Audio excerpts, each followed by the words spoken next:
panagbuktaw si Tobias. Mananggiti nga may baratagon nga mapasensya. Yung ginasaka, to ba iya ginakuha? Para sa kabataan niya nga ano miya ginahandong. Mabatian ang patik-patik kapasok, sanggot sa hawa sa babaw sanyo. Karbaw ang alalay sa pangabuhi sa uma. Init kagulan, indikit sila maguntat nga duwa. Tobias nga mananggiti, pwersa sang panimalay. Gugma kakapisan, amo iya ginadala. Gabi kag adlaw, wala sing reklamo. Para sa kabataan, tanan niya himakasan. Sa higat sang dalan, nagahuyop ang hangin.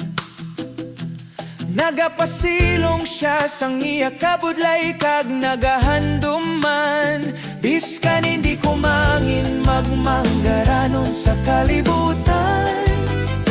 Basta ang kabataan kumangin, maayo sila kag makagradua. Tanan Tobias nga mananggiti, pwersa sang panimalay. Kung makakapisan, amo iya ginadala. Gabi kag adlaw, wala sing reklamo.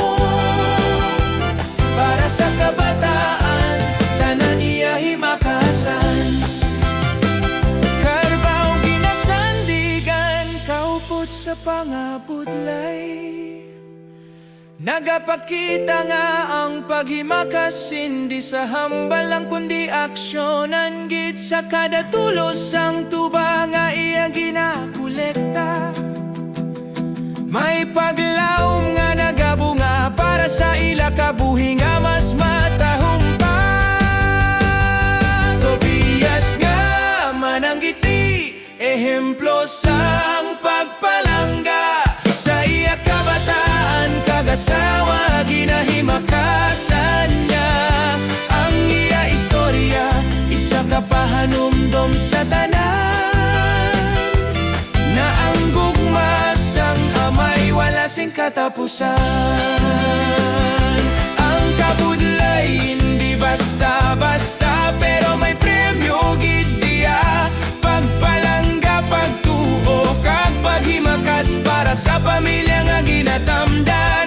Si Tobias nagapakita sang kamatuoran, nga ang tao nga may tagipusoon, hindi gid matuplay.